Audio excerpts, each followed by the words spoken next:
Oferecimento Rede Faz Farma, Restaurante Pimenta Romã, Viação Atibaia. Olá, sou o Cris Siqueira, estamos começando mais o Cinecultura, a sua revista eletrônica cultural semanal, toda semana trazendo muita informação, entretenimento e cultura para você que está sempre ligado no programa Cinecultura e querendo saber o que está rolando de bom no teatro, no cinema, na televisão, nas exposições. Dica de filminho, aquele filme gostoso para assistir em casa. Cinecultura traz duas dicas para você de hoje, como toda semana. Primeiro é você conferir o que é verdade importa e a segunda dica é o filme The Place. No quadro Sala VIP, vamos conferir duas exposições que está acontecendo no interior de São Paulo e um festival de dança super legal que já rolou. A Cinecultura vai falar para você o que aconteceu e o que está acontecendo ainda.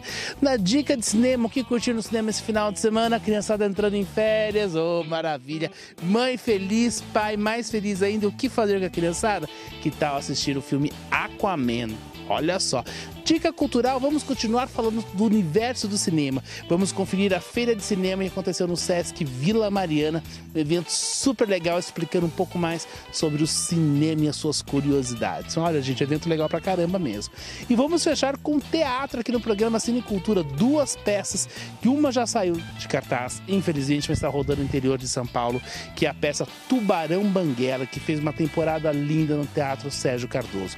A nossa segunda dica é uma peça que ainda está em cartaz no Centro Cultural São Paulo, que é a Jornada do Imbecil até o Entendimento. Você vai conferir de bate-papo com os dois elencos no programa de hoje. Então relaxe, fique à vontade que o Cinecultura está no ar.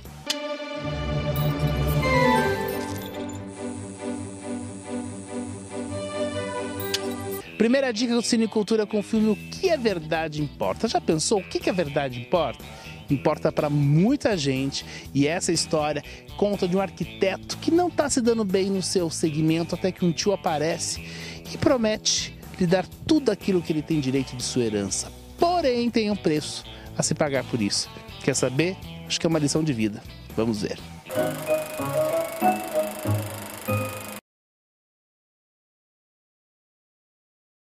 Can I be open with you? Sure. You're a disgrace to the family.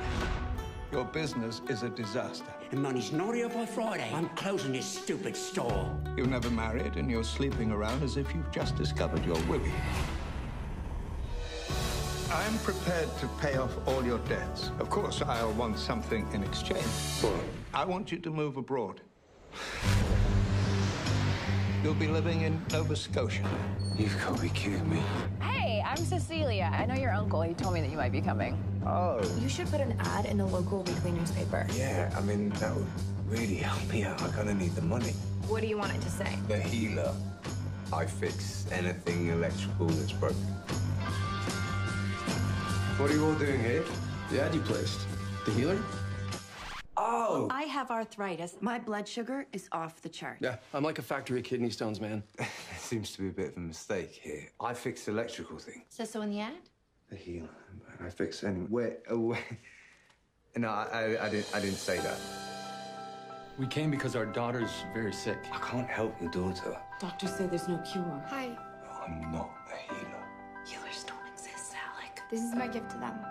Alex, reconsider. He will try to cure me. How dare you come to this peaceful community and try to scam these people? What the hell are you talking about?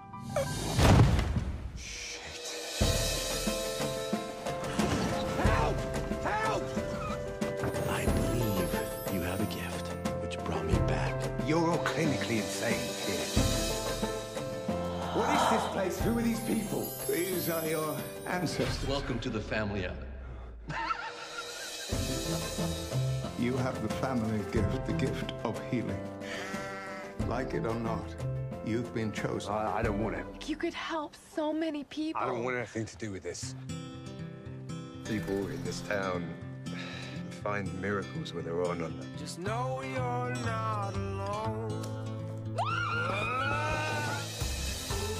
I can't watch it die. You made your choice. I want it back. Who do I have to convince? That'll be the one you don't believe in. How do I talk to him? Him, your boss, him. Just talk.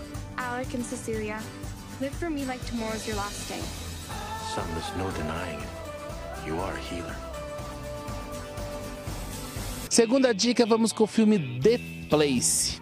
Imagine um homem que todo dia se senta no mesmo lugar em um bar e passa a realizar desejos. Porém, para esse seu desejo ser realizado, existe um preço a ser pago.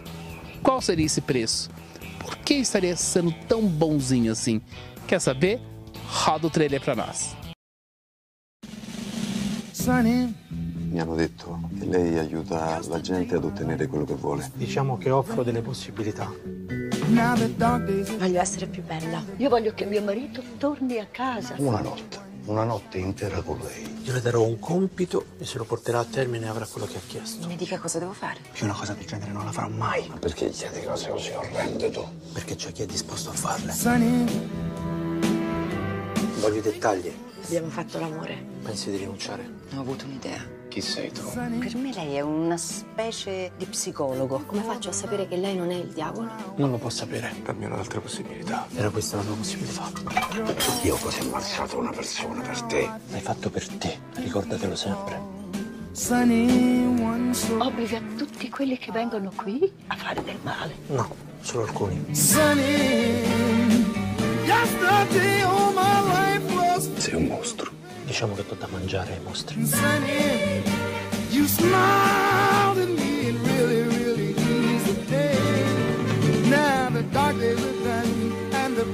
C'è qualcosa di terribile in ognuno di noi e chi non è costretto a scoprirlo è molto fortunato. I love you.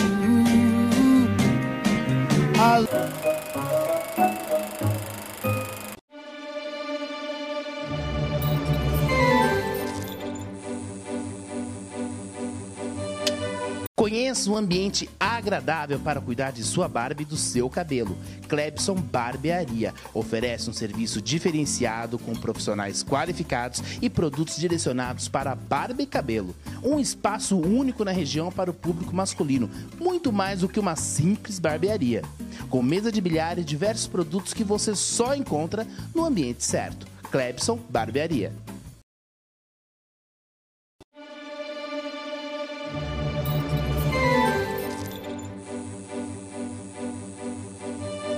E agora é a hora de mais cultura aqui no nosso programa e vamos falar de exposição, gente. 2 exposições acontecendo aqui no interior de São Paulo, Atibaia, 60 quilômetros de São Paulo.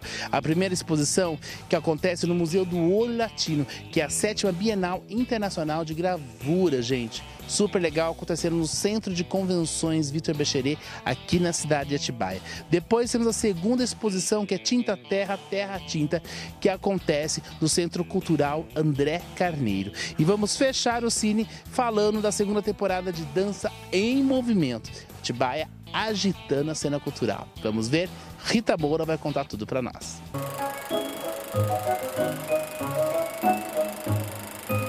E hoje no programa Cine Cultura recebo Rita Moura, diretora da Secretaria de Cultura aqui da Prefeitura da Estância Atibaia. Vamos falar um pouco da agenda cultural da cidade.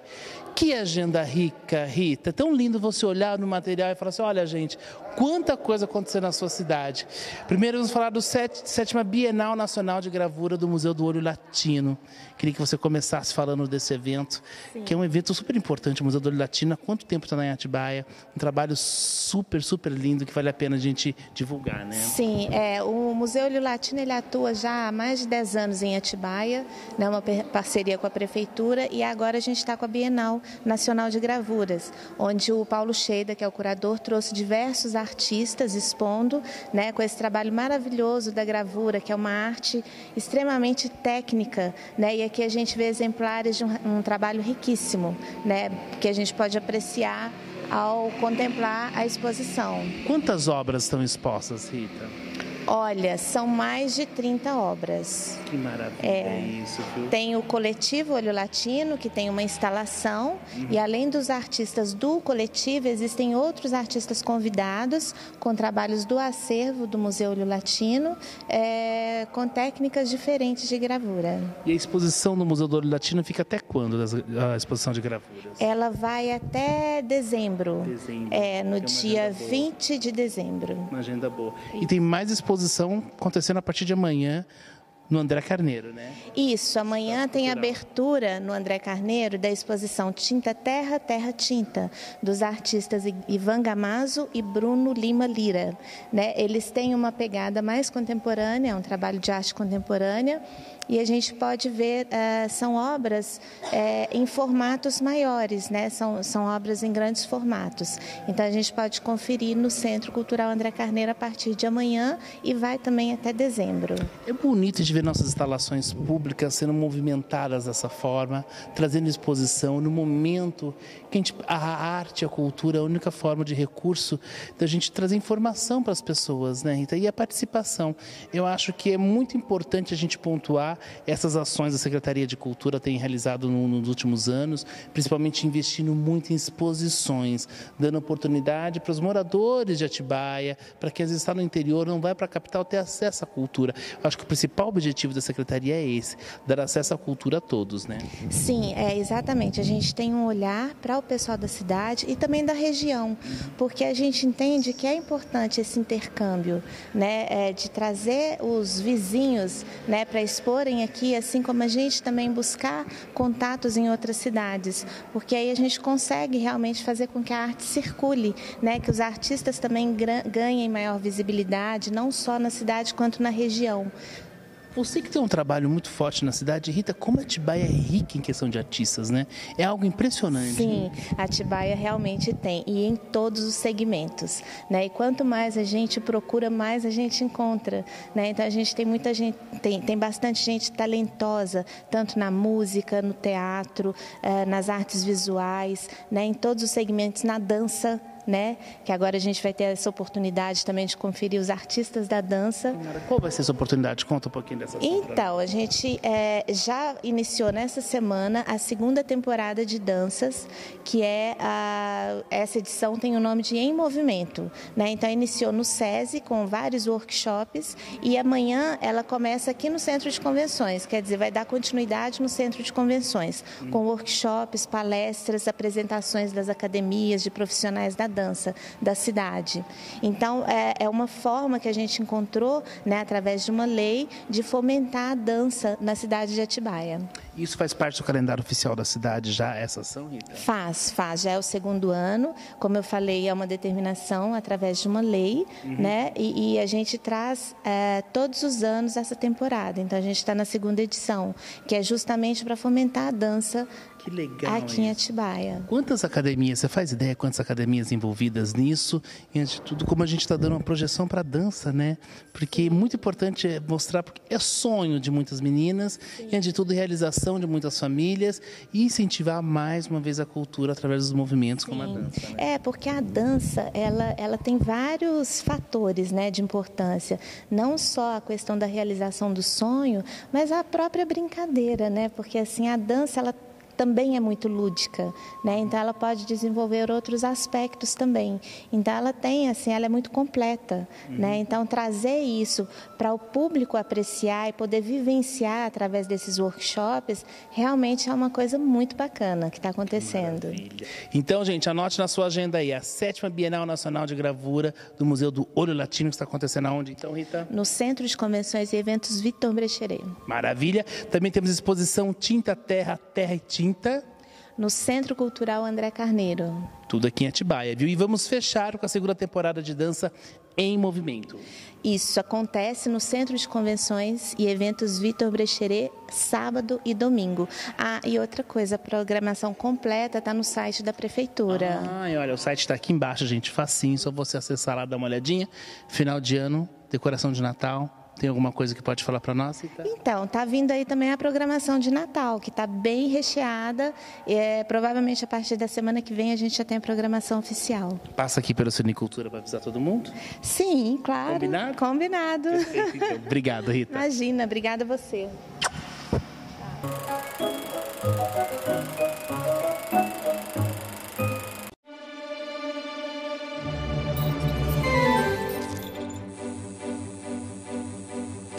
Aqui na Faz Farma, cuidar da sua saúde é muito importante. Saúde é coisa séria na Faz Farma, com uma ampla linha de produtos em medicamentos, higiene pessoal, esportiva, genéricos, perfumaria e linha infantil, oferecendo os melhores preços com atendimento personalizado, além de estacionamento e disque entregas. Em Atibaia você encontra 2 lojas da rede Faz Farma, no bairro do Ovinópolis e no Jardim Cerejeiras. Ligue no 4412-0525 ou no 4412-4533 e faça o seu pedido.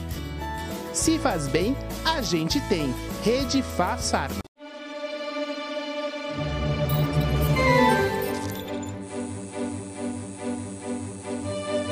E a nossa dica de cinema nessa semana vai para o filme Aquaman, que vem com tudo, prometendo arrebentar as bilheterias, aquele blockbuster de cinema mesmo, super esperado.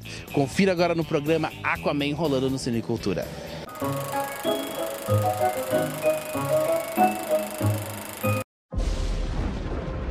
My father was a lighthouse keeper.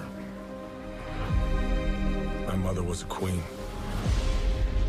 But life is a way of bringing people together. We could unite our worlds one day. Check it out. Arthur is talking to the fish.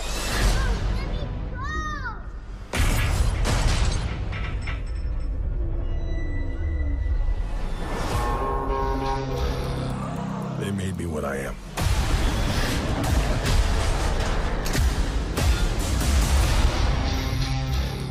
Permission to come aboard.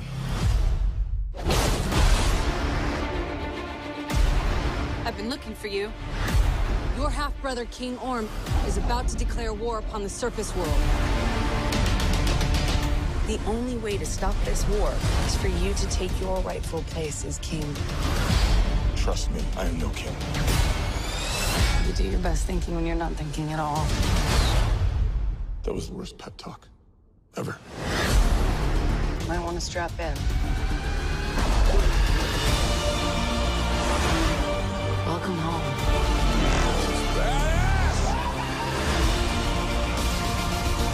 My brother has come from the surface to challenge me for the throne. I call it an ass whooping.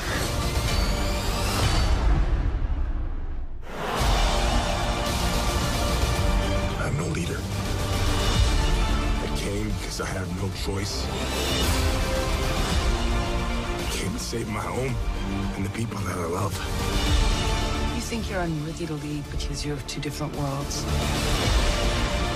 But that is exactly why you are worthy. That was awesome. The war is coming to the surface, and I'm bringing the wrath of the 7 seas with me.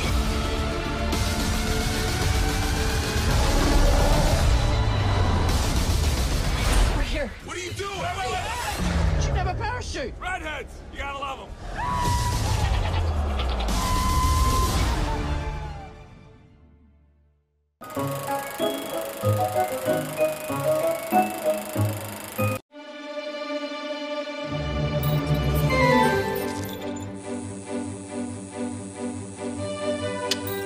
Restaurante Califórnia. Venha saborear o que tem de melhor da comida mineira em Atibaia. O Restaurante Califórnia oferece buffet de salada com diversas opções, além de pratos quentes e as delícias da cozinha mineira, com uma deliciosa feijoada todos os dias. Com um amplo espaço e funcionamento de segunda a sábado a partir das 11h30, o restaurante tem várias opções para o seu almoço, com um amplo buffet com autêntica comida no fogão de lenha, com preço justo e serviço de qualidade. Venha ao Restaurante Califórnia.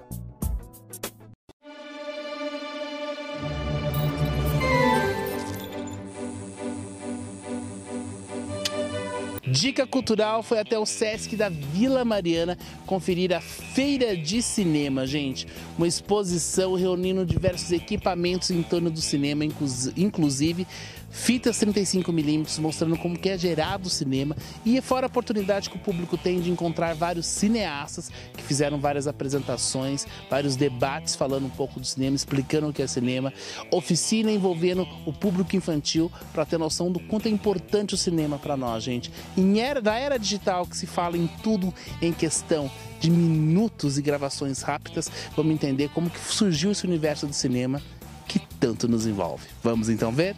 Feira de Cinema do Sesc Vila Mariana rolando no Cinecultura.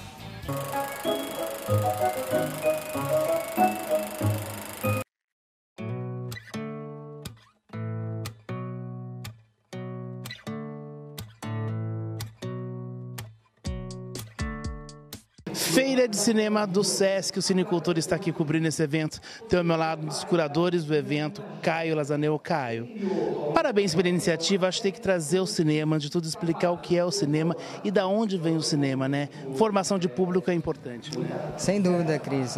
Obrigado pela cobertura de Cinecultura.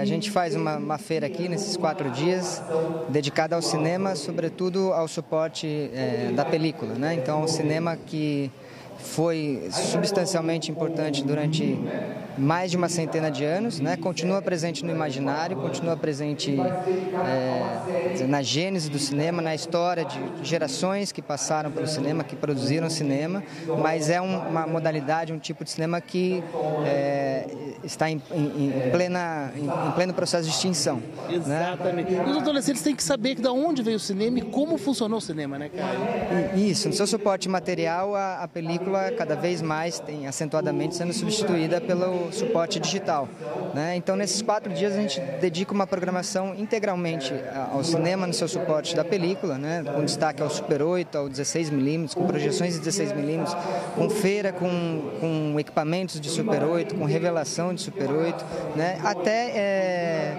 oficinas dedicadas a aspectos pré-cinematográficos, brinquedos óticos que eram comuns de um período anterior ao cinema, né? Então tem esse aspecto estético de enorme relevância, né, na história do cinema, mas também ao mesmo tempo a história de uma evolução tecnológica, né? Um modo de fazer que teve na película uma forma de pensamento muito genuína e importante. Quem está assistindo e não está sabendo o que é película 35mm e Super 8. O que seria, cara? A película Super 8 ela surge num momento, né, histórico, mais ou menos na década de 1960, voltada a um cinema, digamos, né, de cunho amador. Hoje, inclusive, nós temos aqui na feira um chamado Home Movie Day, que é o dia do filme caseiro, né? As pessoas são convidadas a trazerem as suas recordações, suas latas, né, seus registros de família, exibir e conversar sobre isso.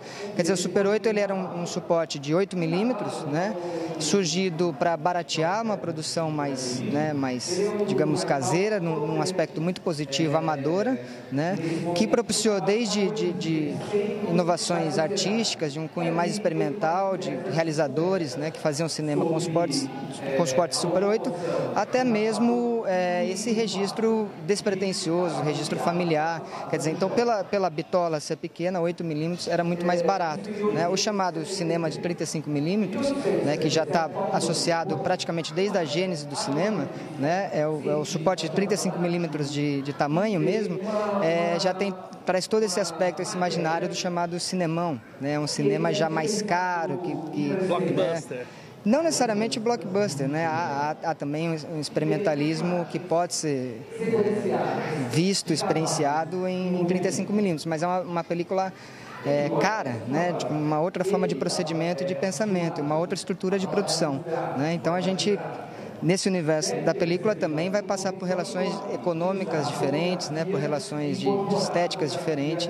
Isso tudo está dentro do imaginário amplo do cinema e película. E vários palestrantes passando aqui pelo Sesc Vila Mariana nesse evento, né? Nós temos hoje, por exemplo, uma palestra de celebração dos 40 anos do lançamento da obra do professor Ismael Xavier, o cinema, a sétima arte, um culto moderno, né? Publicada em 1978, a primeira edição, e recentemente relançada, reeditada pelo SESC Edições, né? Hoje, por exemplo, o professor Ismael Xavier vem contribuir conosco, compartilhar conosco seu conhecimento a propósito dessa ideia na gênese do cinema associada também à ideia da modernidade, né? Como a gente atravessa o século XX com essas duas questões com um flerte muito próximo, né? Entre características da modernidade, sobretudo na cultura ocidental, né? Com foco no cinema das primeiras décadas e tudo que ele vem a significar de forma ampla, simbólica ao longo do século XX, né? Nós temos também, desde essa relação do cinema com a modernidade, até palestras, por exemplo, como tivemos hoje com o professor Rubens Machado Júnior, dedicada ao experimentalismo em Super 8, né? Então você tem desde questões mais amplas, filosóficas, até questões, né, estéticas mais específicas, como experimentalismo em Super 8. Enfim, uma programação bastante vasta.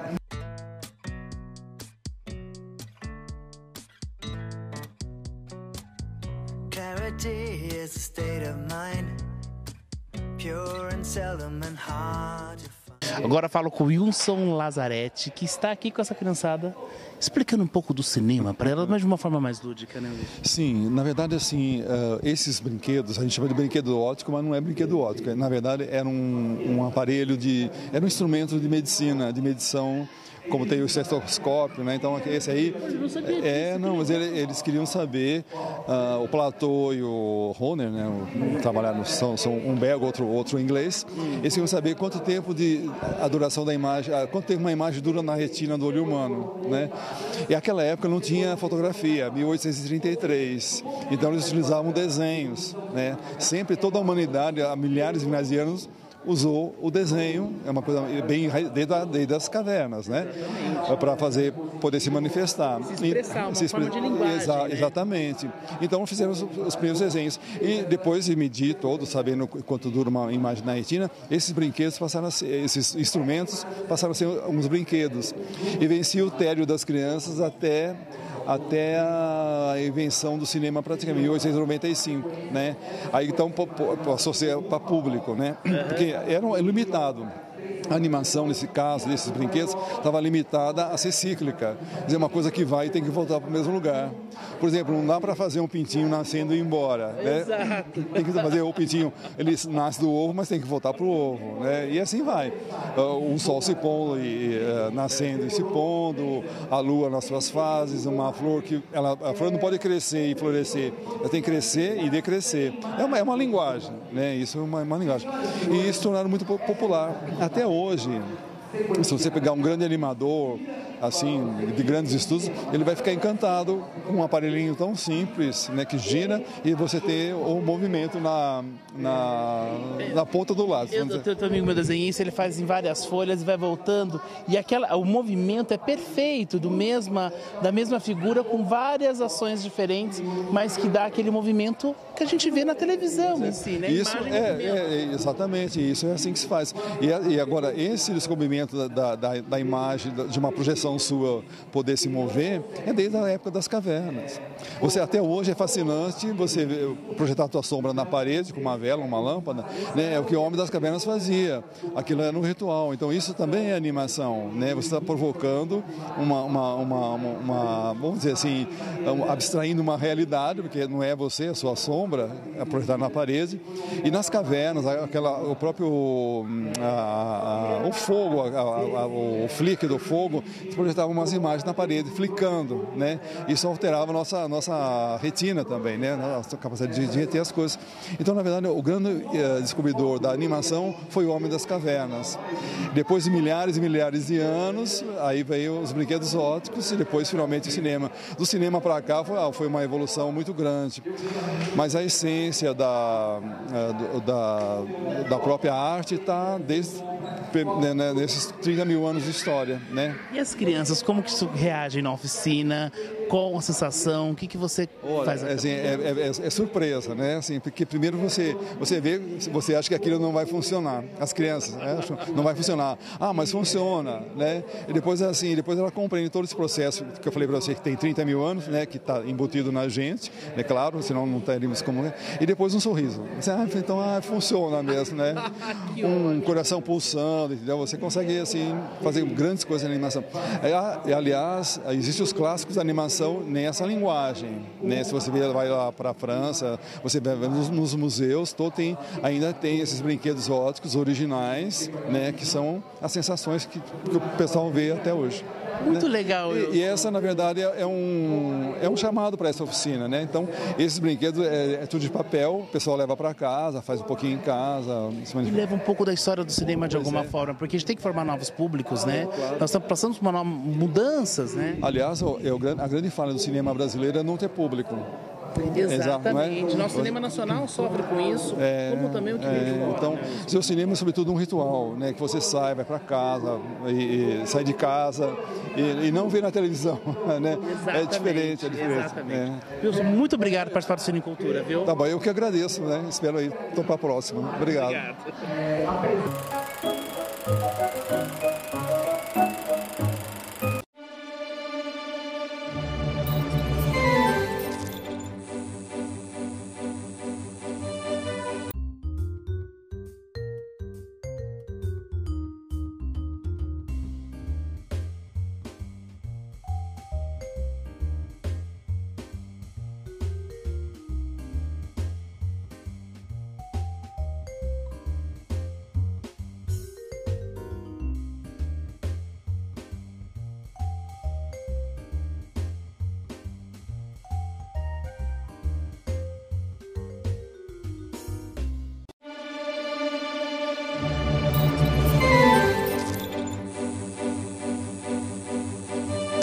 A dramaturga e diretora Rita Batata, inclusive é atriz também, lança-se em um projeto desafiador que finalizou a temporada em São Paulo, mas segue rodando no interior de São Paulo, gente, com a peça Tubarão Banguela. Rita reuniu um time de atores para falar de um assunto que envolve a todos nós, que é um pouquinho de cada um se escondendo atrás de uma ameaça. O que seria tudo isso? Tubarão Banguela rolando no Cine Cultura agora para vocês, todo elenco.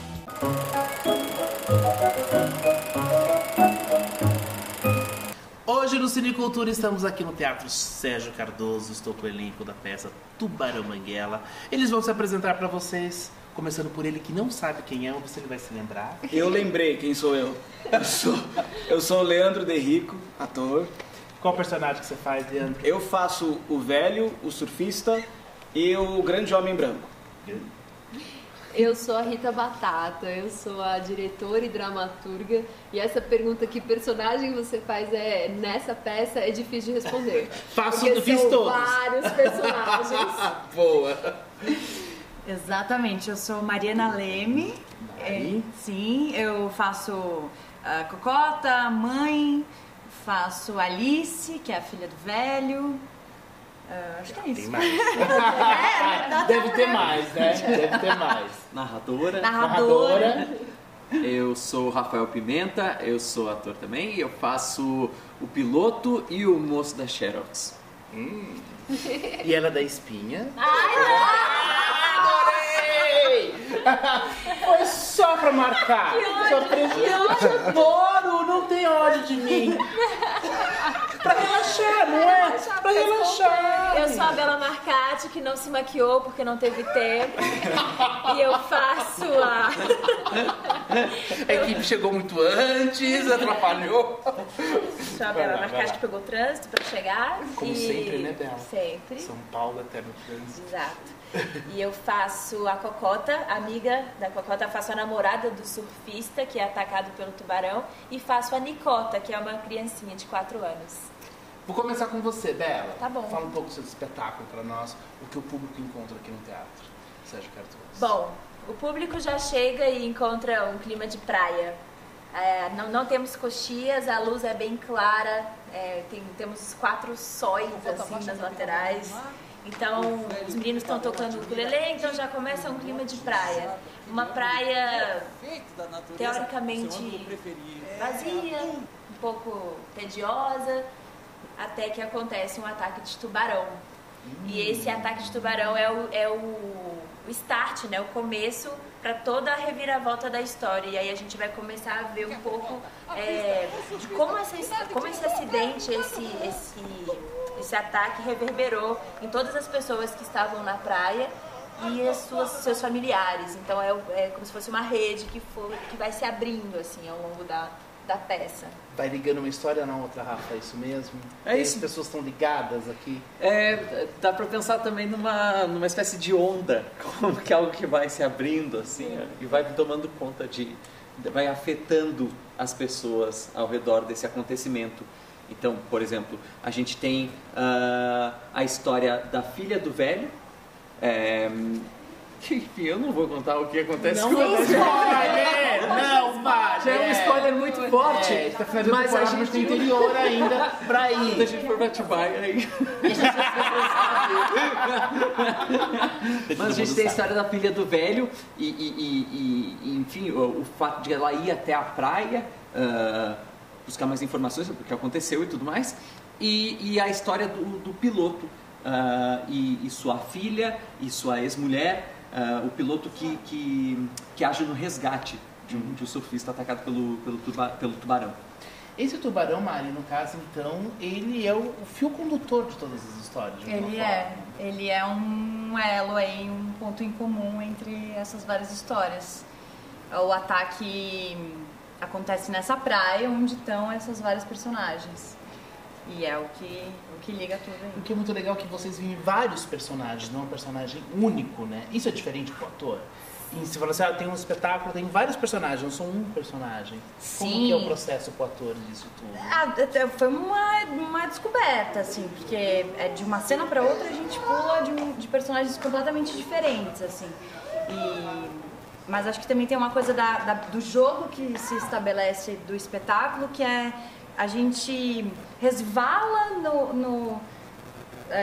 na emoção daquela personagem, a gente não chega a aprofundar exatamente, então é tudo muito dinâmico. Então a entrada e saída do personagem também ela é dinâmica. É a cara da Rita, né? É a Rita. Eu tô aqui quietinha. Não, você vai por último, Rita. Leandro, é a Rita, né? Intensamente Rita, né? A Rita Batata. Ela é batata. Fiel. Tem o humor da Rita. Ridícula essa chamadinha, né, gente? Desculpa, mas foi um gancho. Foi um gancho, por favor. Já falaram, é batata. É batata. A Flávia Garrafa fala pra Flávia, você é garrafa mesmo, certa? Mas brincadeira, vamos lá. Não, e a batata é batata, porque ela se revelou uma diretora e uma dramaturga muito exigente, que preza pelos mínimos detalhes, então ela puxou muito a nossa orelha ao longo do processo, assim, para que ficasse exatamente, meticulosamente como ela sempre desejou, e isso, assim, se tornou um grande prazer em realizar esse espetáculo ao lado dela. Mega realização. Jovens, isso que é muito legal, né, Leandro? Que generoso! Eu quero me sentir jovem. Todos jovens, uma coisa... É gostoso isso, essa vontade, antes de tudo, né? Porque teatro, gente, o que a gente fala, imagina o universo do ator, né? Ser ator. É chique. Não ser ator é muito trabalhoso. É muito difícil, entendeu? Não é questão financeira. O ator é a última questão. Ele precisa do financeiro como todos nós aqui. Sim, é verdade. Mas é a última questão, né, Leandro, que fica... É trabalhoso. É uma labuta mesmo, assim, tipo, física, psicológica. Você tem que estar numa disposição muito grande. E a gente que está numa maratona aqui de apresentações, é sempre uma busca para estar sempre com vigor e sereno. Vocês descansam um dia por semana? Um dia por semana. Só terça-feira? Um dia por semana com viagens. Não, é o dia de lavar roupa. E aí não é folga, porque você vai lavar o banheiro, vai lavar roupa, fazer comida e acabou a folga. E acabou na quarta, lá tá a Rita, vamos lá. Intenso. Agora vamos falar intenso. É a nossa palavra agora, Rita. A gente vai ser o intenso, a gente vai se representar em cima disso. Como que foi todo esse processo? Porque você tava, meu filho vai casar, tanto que Porque até na hora que você falou assim, a gente se encontrou. Mas calma aí, foi há pouco tempo que eu gravei com essa peça, você já está com essa em cartaz. Como que foi essa agenda, tudo isso que aconteceu? E seu primeiro texto, sua primeira direção também. Exato, é uma estreia dupla. Que delícia. E eu tava, no momento que a gente tava nos ensaios aqui do Tubarão Banguela, eu tava em cartaz aos finais de semana, com meu filho vai casar. Então eu também não tinha folga, porque era de lá sexta, sábado, domingo, aqui todos os dias os ensaios. A vida é intensa, ela não dá tempo pra gente esperar por ela. E como que foi a criação desse texto? Como que você chegou? Por que Tubarão Banguela? Então, tudo aconteceu, o estopim para eu escrever foi um dia que eu fui na praia com um amigo e vi um senhor de calção vermelho, um senhor com uma idade avançada, fazendo exercício assim de costas para o mar, numa praia bem deserta, e uns surfistas passando com as pranchas. Aí essa imagem, essa contradição e um cachorro correndo. Essa composição ficou na minha cabeça, e eu estava na época estudando dramaturgia, e a partir dessa imagem eu comecei a desenvolver a trama da história do Tubarão. Quando a gente fala de desenvolver a trama, como que é esse trabalho? Que deve ser bem complexo, é como escrever um livro, né? Que logicamente mais curto, mas vários pontos para se ligar ali numa história, né? Sim, e principalmente pensar na ação, né? Quando a gente escreve para teatro, a gente tem que pensar que não é uma pessoa que está lendo ali com ela mesma, na sua imaginação, mas é uma pessoa que está vendo. Então a palavra ela tem um outro sentido quando a gente escreve dramaturgia. Agora aqui, como eles falaram, a ideia era essa, que o ataque do tubarão, ele é o ponto que desencadeia tudo, mas ele não é o objetivo da peça, ele não é o tema principal da peça. O que importa são as relações que a gente vai descobrindo a partir desse fato. Como as pessoas vão lidar, e isso resvala nas relações pessoais, profissionais, coisas que estavam adormecidas ressurgem. Então por isso que é um multiplot, são vários personagens, eles brincam muito com isso de narrar, de ser um personagem, puxar ser mais outro do ator personagem. nesse sentido, na questão cênica, né? Na impressão que a gente trabalha com o ator em todas as faces aqui. É isso, de alguma forma? Sim, de todas as formas. Porque eles estão muito na linha de frente mesmo, assim, eu acho que a peça acontece a partir dos corpos e da expressão deles. E o cenário, essa questão da coxia? Não tem coxia, o cenário é diferente, né? Isso é diferente de alguma forma, né? A gente buscou revelar toda a teatralidade. Então todas as ferramentas, os jogos, está tudo revelado, está tudo exposto. Assim como ele vai, às vezes ele é o velho, e como ele é velho na frase seguinte, ele é um narrador, você percebe que ele está manipulando essa voz, que é um personagem, de repente é um narrador, toda a estética da peça assume isso também. Então a gente vê as coxias, a gente vê quando eles estão ali em relação a quem está em cena, mas eles também é uma relação de cena, nunca tem um não estou em cena. A partir do momento que deu o terceiro sinal, tudo está em jogo. Bela, e o público? Como é que é a reação do público?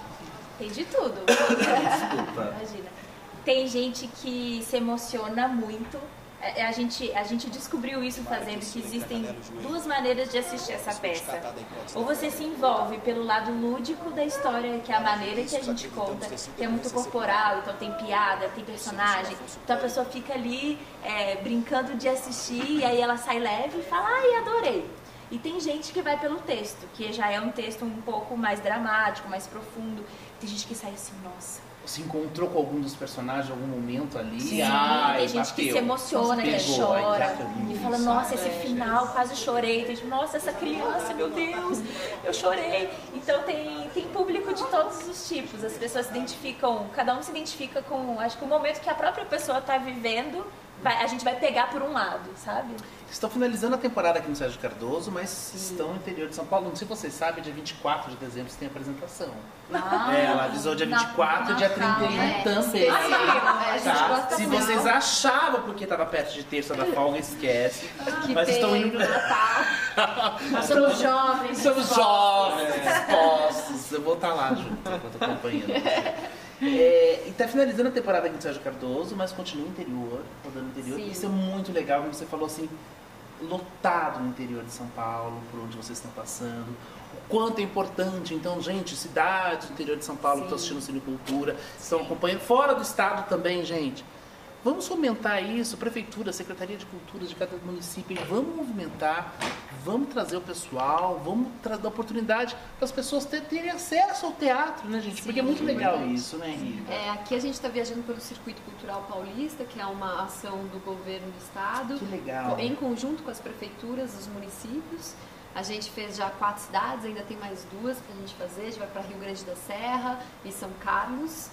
E é muito, muito legal quando a gente chega nas cidades, a gente vê que tem todo um trabalho pensado para aquela apresentação acontecer, o envolvimento do secretário de cultura, com as escolas locais, com as pessoas. Então é muito gostoso, a gente chega a um público que está assim sedento para essa troca. Quem quiser saber as informações do espetáculo, está encerrando a temporada aqui, como que faz, Rita?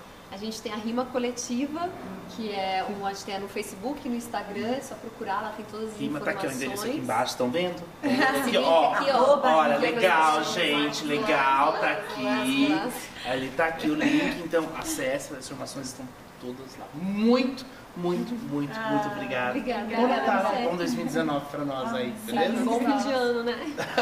Tchau, gente. Tchau.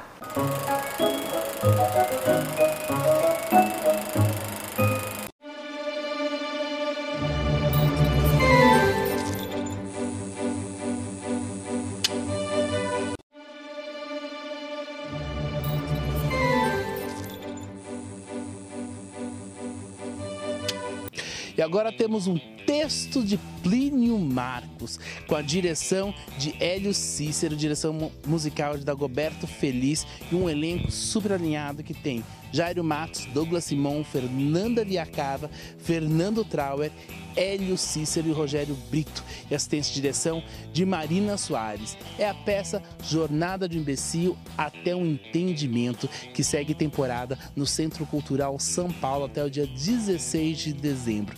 Cinecultura esteve lá fazendo um bate-papo com o elenco e trazendo um pouco da história desse espetáculo que tem muito de Fernando Trauer, que se dedicou, se envolveu com a história do nosso querido Plínio Marcos. Vamos conferir então? Jornada de um Imbecil até um Entendimento no Cinecultura de agora.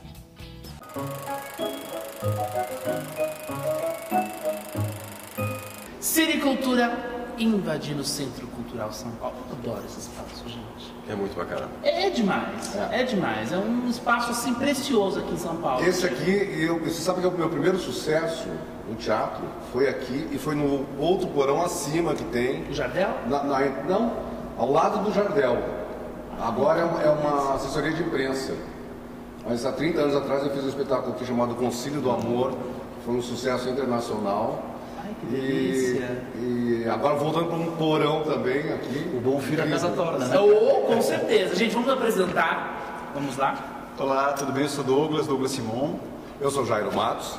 E eu, Fernando Trauer. Vamos falar de qual peça hoje, Fernando? Jornada de um Imbecil até o Entendimento, de Plínio Marcos. Plínio Marcos. Falar de Plínio Marcos, falar da história do teatro, de alguma forma. Da história do teatro nacional. E a ideia foi sua. Sim. Fala um pouco como que nasceu essa criança. Essa criança nasce quando eu entro em contato com os livros da coleção da Funarte, que foi o Plínio quem assinou o contrato há mais de 20 anos atrás, e só agora foram finalmente lançados, são 6 volumes com 29 peças de Plínio. Muitas delas inéditas, né, pela primeira vez publicadas, e dentre elas, Jornada de um Imbecil até o Entendimento. E quando eu li, eu fiquei encantado pelo texto, pela estrutura, pela linguagem e principalmente pelo assunto que é a narrativa da história recente da política brasileira. Isso é bom. É bom. A realidade, voltando outra vez. O poder de Plínio Marcos sempre retratar aquilo. Não, e é interessante. O país não mudou, Jair? Nada. Não mudou nada. Ele escreveu a primeira versão de 1958.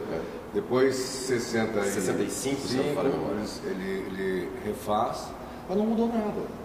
Mas é engraçado que eu já fiz uma outra peça dele, chamada, a primeira peça dele, que é o Barrela, nos anos 90, começo dos anos 90, já tinha 40 anos de peça, eu também não tinha mudado. E continua igual até hoje. É impressionante. E o que o público encontra aqui, Douglas? Olha, o público encontra muita realidade e muita ironia, de uma certa maneira, né? Então a gente mostra, aliás, o Plínio Marcos nos ajuda a mostrar, né, essa realidade que não mudou. essa história que persiste em continuar a mesma, só que a gente também tenta mostrar uma maneira diferente de observar esse universo e de até se colocar criticamente com relação a ele. E de contar a história. E nessa história são 6 personagens, não, são 13. Essa coisa de Fernando, gente. Fernando começou com 6. Hélio Cícero participou bastante. Vou tentar um pouquinho. Daqui a pouco você vai contar agora. Fala dos personagens para nós, dos 6. Dos 6 personagens. A peça, ela tem 6 personagens, nós estamos com uma licença poética e acabamos colocando um coro, que temos 6 pessoas e uma personagem, um convidado especial, né, que é a personagem da Luísa Curvo, que é uma referência a Banksy, que é uma referência que nós trouxemos para a montagem do espetáculo, junto com o Realismo Fantástico. Esses 6 personagens, na realidade, a gente pode dividir em 2 blocos. Dos patrões e dos operários, né? Então, é um bloco dos que exploram e dos que são explorados, né? E a partir desse poder, seja através da dominação religiosa ou da dominação pelo capital, da exploração, que vão acontecendo essas artimanhas, esses conchavos, né? E a peça vai retratando exatamente essa história. E quem é o dominador? É o seu personagem. O dominador é o meu personagem. O personagem que o Jairo faz, ele seria o chefe, né? E tem o seu mentor intelectual, que é o personagem que eu faço, que é o maquiavélico no pior sentido da palavra. E o personagem que o Douglas faz é exatamente aquele que chega a uma luz de um entendimento, né? É um imbecil. É um imbecil. Não dizer ele é um imbecil. Ele quis ser mais simpático, mas é um imbecil. Não dizer que o povo brasileiro é imbecil, mas eu vou no ponto. Não, tem gaúcho mesmo, não tem pirula, é direto aqui. Mas não dizendo que o meu personagem é imbecil, que é o povo brasileiro, mas ele representa muito esse povo brasileiro que é explorado, que apanha, que muitas vezes é iludido pelo poder do patrão, um poder do mentor, né, religioso e tal. E aí chega um certo momento que ele falou, opa, peraí, será que é assim? Será que não é? E aí talvez ele chegue... Mas depois de muito apanhar. Depois de apanhar muito. E a peça se passa num gueto. Ou numa rua. Ela é atemporal e não tem um espaço. O Plínio, nas rubricas, ele não coloca onde a peça se passa, né? São só esses 6 personagens que estão por um acaso numa situação de mendicância. Eles são mendigos, mas poderiam ser empresários, poderiam ser políticos, que são na realidade, né? E então foi uma opção nossa, já que nós iríamos fazer aqui no Porão, nós trabalharmos com esse lugar assim.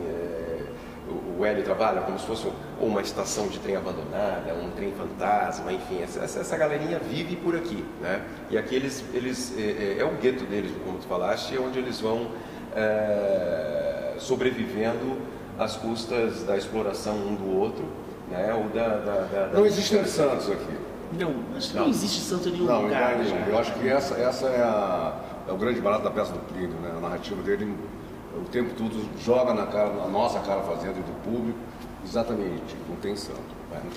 E como que está sendo para vocês fazer o trabalho? Eu falo para vocês em si, o Fernando, conheço o Fernando há um bom tempo e como conheço também o Jairo, mas o Fernando é uma pessoa, um cara muito forte e acredita naquilo que ele quer, que ele vai em cima.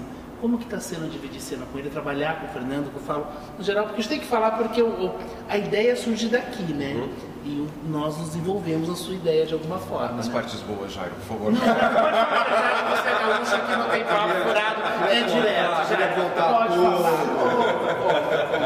Papos de camarim, assuntos de camarim são ótimos. Não, mas normalmente, em geral, esses projetos, quando aparece um maluco como esse, eu fiquei sabendo já agora há pouco, quase na estreia da peça. Não exatamente, mas perto disso. Porque ele já vem trabalhando há um bom tempo nesse projeto. E eu fui convidado pelo Hélio, nos saímos uma noite para jantar e eu fiquei muito encantado com essa possibilidade. Depois eu conheci, esse aqui eu já conheci, a gente já fizemos novela juntos, inclusive, uma dupla de policiais. Da celebridade. Convivemos um bom tempo juntos. O Hélio eu conhecia dos palcos ali, de encontrar aqui e ali e tal. E muito fã do Rogério Brito, da Fernanda Viacava, do próprio Hélio. Ele eu não conhecia. Porque, sei lá, porque uma coisa eu conheci o teatro. Fernando em outra situação, em outro momento, que até eu adorei na hora que eu li. Ai, que delícia. Então, quando ele apareceu com essa possibilidade desse projeto incrível, com o documentário, com as palestras todas, com os encontros com essas pessoas, personalidades interessantíssimas, imediatamente apaixonei. É um trabalho completo. Isso que eu achei muito bonito, Fernando, é essa questão que não é simplesmente a encenação, o espetáculo. Ele envolve um documentário, ele envolve palestras, ele vai mais além. Muita gente, porque não é só esse núcleo da peça, não. Tem gente fora disso, dos documentários, tem fotógrafo, tem pessoal do audiovisual, tem, enfim, uma cambada de gente por trás disso. A gente reuniu vários nomes, né? Direto na peça, a gente tem a direção musical do Dagoberto Feliz, que é um ganho absurdo pra gente, mas documentário, então, passaram por nós, nesse projeto a gente tem João das Neves, Milton Gonçalves, tem Ari Fontoura, tem Carlos Vergara, aí dos convidados do ciclo de leituras, Denise Weber, Norival Riso, Genésio de Barros, Sérgio Mamberti, Oswaldo Mendes, claro, Alcir Pécora, que é o editor dessas obras do Plínio, Kiko Barros, Maria Tereza Vargas. Então, esqueci alguém? Espero que não. A última entrevista do João, você não falou? O João das Neves acabou, infelizmente, me dando a última entrevista, que é exatamente para o documentário. 2 meses depois, ele acabou falecendo. E temos um material riquíssimo, né? Eu tenho um documentário praticamente só sobre o João das Neves, mas é o documentário dos 50 anos da primeira montagem, que se chama o documentário Jornada de um Imbecil, 50 anos de entendimento. Então a gente faz exatamente... Essa é a 4ª montagem. Essa é a quinta montagem. É a 5ª montagem. As 3 primeiras foram com direção do João das Neves, em 68 no Opinião, no Rio de Janeiro, 69 no Maria Della Costa, aqui em São Paulo, e em 70 no Arena, em Porto Alegre, todas as 3 com direção dele. E a 4ª montagem foi, acho que 78, 79, onde o Marco Antônio Rodrigues, que está com a gente também, conheceu, a partir dali que ele conhece Plínio Marcos. E a montagem do Plínio? Foi do Arena. Eu não sei quem era o diretor, não era o João, mas o Marcão ouve falar, ele conhece Plínio Marcos através dessa montagem. E aí tem muitas coincidências. Eu estava falando sobre o projeto ainda, conversamos num café com Oswaldo Mendes, num shopping, falando sobre o projeto, nomes que poderiam agregar e tal, e de repente passa o Marcão. E aí, nós tínhamos, não fazia 1 minuto que nós tínhamos falado no Marcão, né? E eu havia conversado com o Marcão, isso em setembro, logo que eu li o texto, para ver uma possibilidade do Marcão dirigir. Naquele momento ele não podia, porque eu já estava encantado, falei com o Marcão, falei com o Garoli, né? E aconteceu uma coisa muito bacana também, porque quando eu li o texto, nós fizemos uma primeira tentativa de leitura e praticamente ninguém gostou. Ninguém gostou. Então, esse texto é muito datado, ele é muito didático, ele é muito esquemático e tal. E eu gostei. Eu disse, não, nós vamos fazer. O Douglas, na primeira vez que leu, também não tinha gostado. Preciso ler de novo e tal. E o João das Neves me conta que quando ele leu o texto, ele ficou apaixonado e absolutamente ninguém gostou, né? Só que a galerinha do João era Ferreira Goulart, Paulo Poutes, né? Vianinha, ninguém gostou. E depois ele montou e foi uma das melhores peças do ano de 68 no Rio. Ele foi indicado a mulher de melhor direção com esse espetáculo e me confidenciou que uma das peças que ele mais gostava de ter feito era a Jornada de um Imbecil. Onde foi indicado ao Prêmio Shell daquele ano, né? O Mulher. E então, passando o Marcão, voltando à história do shopping, eu conversa Marcão, conversa vai, conversa vem. Eu conheci Plínio Marcos através de Jornada. Então, o Jairo tem que contar uma história linda que ele tem, né, emocionante. Essa peça, ela é emoção. Esse projeto reuniu amigos, reuniu histórias e são fechamentos de coisas muito bonitas, como por exemplo essa do Jairo. Eu conheci o Plínio no começo dos anos 80, aqui em São Paulo. Eu não sou gaúcho, estava passando por aqui, não ia ficar na cidade. E o Plínio vendia os livros na rua, na calçada. E eu conheci ele então numa calçada no Largo do São Bento. E parei para comprar um livro dele, porque eu achei engraçado a maneira como ele vendia os livros. Era um camelô, era engraçadíssimo. Eu falei, que figura é essa? Comprei um livro dele, o Jesus Homem. E aí comecei a bater um papo com ele, que era muito bom de papo. E de repente ele vira para mim e fala o seguinte, você tem pinta de galã. E o teatro está precisando de galã. Eu falei, você tá maluco, velho? Eu não tenho nada a ver com teatro. Aí ele falou, tem sim. E me deu um bilhete me apresentando para a Célia Helena, que tinha acabado de montar o Teatro Escola Célia Helena, na Liberdade, no Teatro na Liberdade.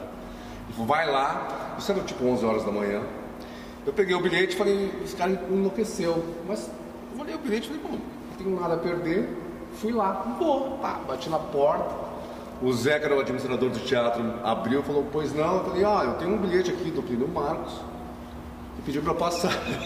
O Plínio mandou você aqui? Pegou o bilhete, leu, falou, a Célia vai ter um espetáculo aqui às 3 horas da tarde, a Célia vai chegar a 1 hora da tarde, porque não sei o que, você vai almoçar comigo. Eu fui almoçar com ele. Ele pagou o almoço, todo lucro. Melhor ainda. Esse povo do teatro é bacana. Aí voltamos no teatro, uma hora ela chegou, passei lá, ele te indicou? Não, aí me deu uma bolsa. E eu comecei o teatro. Assim, não acredito nisso. Pelas mãos do Plínio. E eu nunca tive coragem de agradecer. Ai, que eu encontrava lindo. com ele nos anos 80, anos 90. Eu fiz o Barrelo, na temporada do Barrelo ele morreu, a gente ia para o hospital, revezava lá com o elenco para passar as tardes com ele. E eu nunca tive coragem de contar essa história para ele, de agradecê-lo. Mas a gente está fazendo isso aqui agora. Exatamente. E no palco também.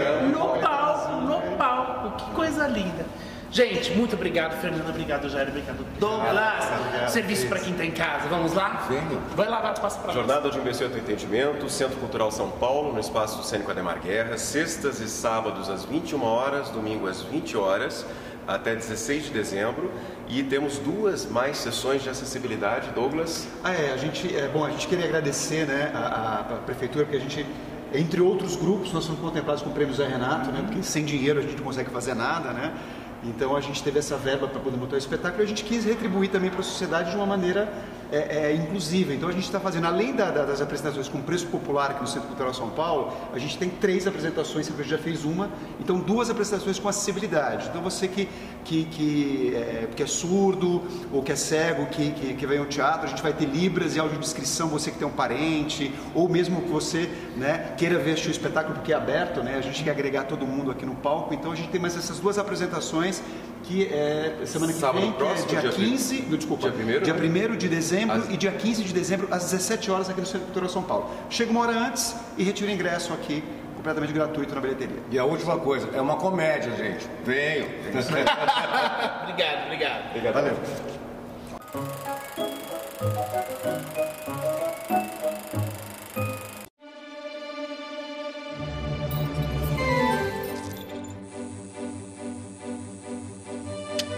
Chegamos ao final de mais um programa Cinecultura. Como sempre, nosso site está lá esperando tua visita, www.cineculturatv.com.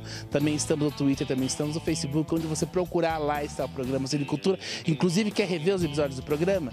Entra lá no YouTube que você vai encontrar o Cinecultura a mil te esperando. Um grande beijo, até a semana que vem.